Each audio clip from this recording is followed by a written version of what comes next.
All right, we are doing the timing on the Chevy Equinox. As you can see, got timing cover off. We've got our guides in place. I've got a little oil sump that goes back on when we're finished adjusting the timing. What I wanted to show you is that when you're setting the timing, you actually want to go ahead and set the balance shaft chain first. And it's got three different washers on it, or location washers on it. Not washers, links, location links. And you'll see right there that the link is brighter than the rest of the chain. And where I have it located right now, you see that little mark right there? That is the timing mark on the sprocket for the balancing chain. This is the timing mark for the timing chain.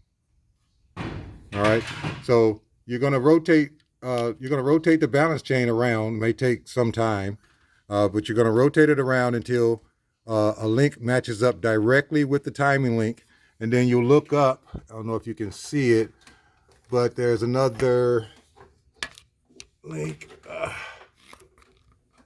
can find where it is. I don't want to show you the whole chain. There's the other locator link. Sorry to see it, but it's that one. It's the locator link that's at the top. There's another over there. It's harder to see because of the oil, but there's your main one.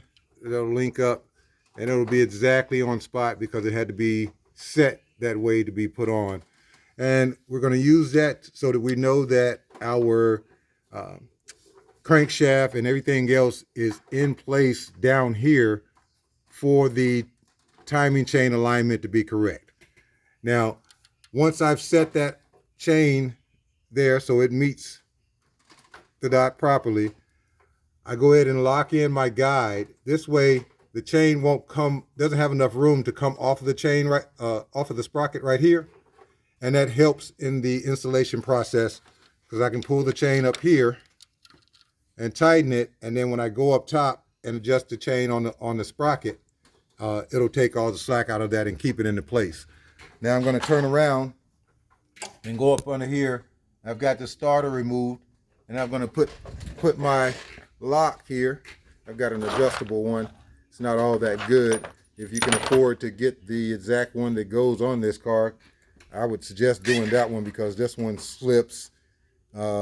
It's hard to get it into place, but once you do go through the trouble and everything to get it into place, it will work. And then I'll use the camshaft sprocket lock to go ahead and set them in place and to torque them down. But I just wanted to give you an idea. Also, when you take, this is the bolt for the harmonic balancer. All right, once you get this off, you're going to need to put it back in because this is the only way to turn the crankshaft. So yeah, remember, put this back in and use it to turn the crankshaft. I'm not going to turn it right now because it's in exactly the position that I want to go ahead and lock it down. And I just wanted to give you a preview. And when you line that timing mark up on the balancer sprocket, it will, I've got my line in here showing me when top dead is there. You see, I've got it lined up here. It comes right to this point. That's the highest point.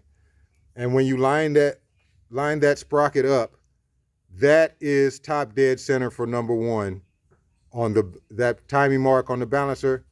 That's top dead for number one when it's lined up with the chain that way. So you know you've got assurance that everything is in proper place. I can easily come here and adjust the chain up and into place, and you see the marker is right into place.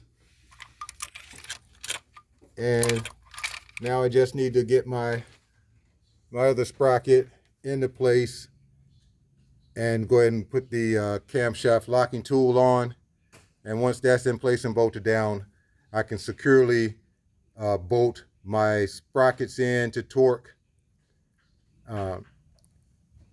and then bolt in my tensioner. Go back and make sure that my guides are all torqued in to spec. The little oil sump that goes right there, that goes back on last. Well, it can go on now since I've situated everything, and it'll get torqued to spec with everything else. Also, another little hint, when you're changing a gasket on here, you're going to cut that gasket to get it back on.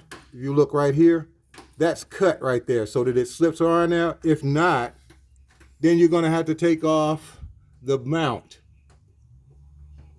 And that's just extra work, extra screws, and then bracing stuff and everything. So the easiest way to do that is to cut that gasket right there at that link and just slip it on. You can cut the old one off that way and cut the new one as it goes on, and it'll easily save you some time there. All right, I'll get back with you after I've got the timing and everything set, and we're ready to put everything back in as far as the valve covers.